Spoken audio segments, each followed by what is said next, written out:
So, what, or indeed where, you might well ask, is this so-called fifth province of the title? Now, just in case your thinking leads you to say, it must be in Ireland. Let us, first of all, remind ourselves that there are only 4 provinces in Ireland. The province of Ulster, the province of Munster, the province of Leinster, and the province of Connacht. 4.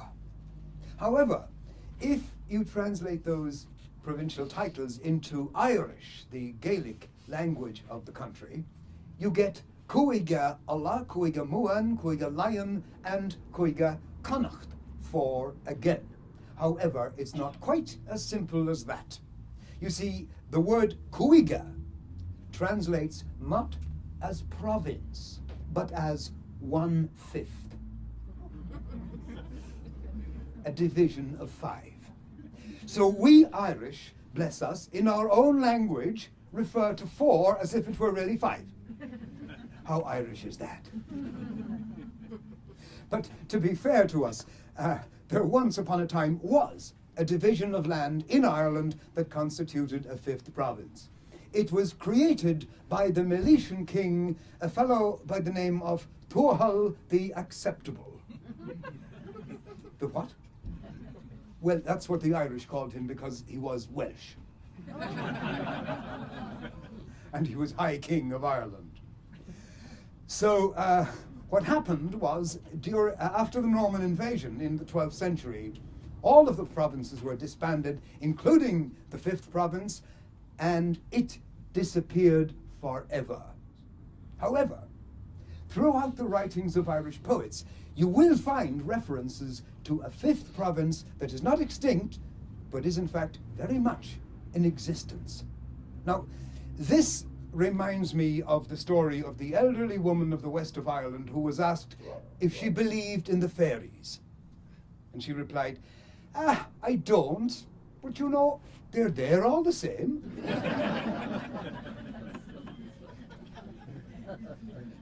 And so it is with the 5th province. We can choose to believe in its existence or not. Now, I thought, here, look, if the poets of Ireland presume to know something about this place, perhaps I ought to ask them to be my guides on a journey to its unknown location. So I did. I asked them, and they graciously accepted the invitation and agreed to guide me. In fact, they even gave me the roadmap for the journey. So we're ready to set off, but before we do, just a few helpful definitions. First of all, since we're going to be dealing with the work of poets, let us ask, what is a poet?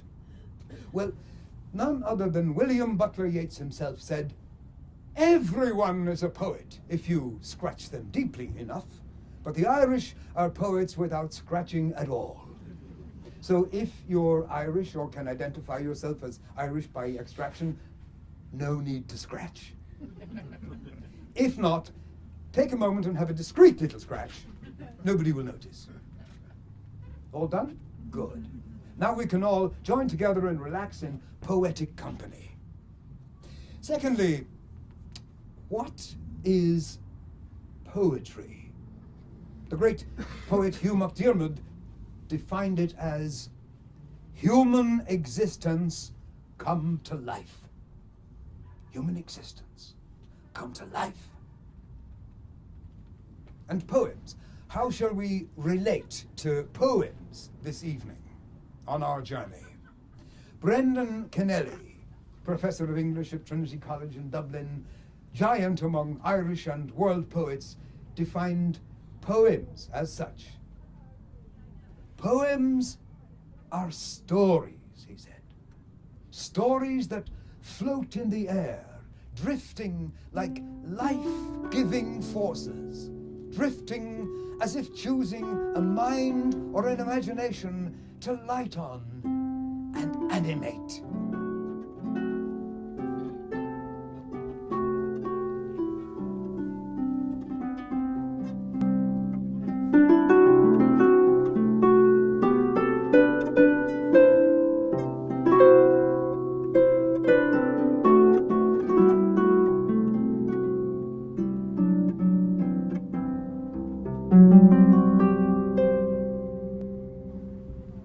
William Butler Yeats was very specific in his drawing the picture of it.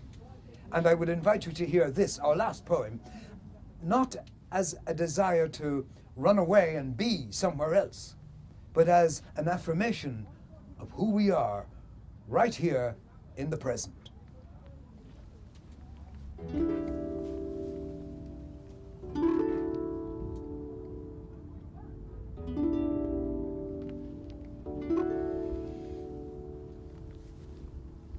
I will arise and go now, and go to Innisfree,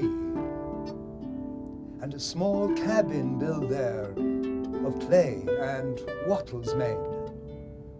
9 bean rows will I have there, and a hive for the honey bee, and live alone in the bee-loud glade.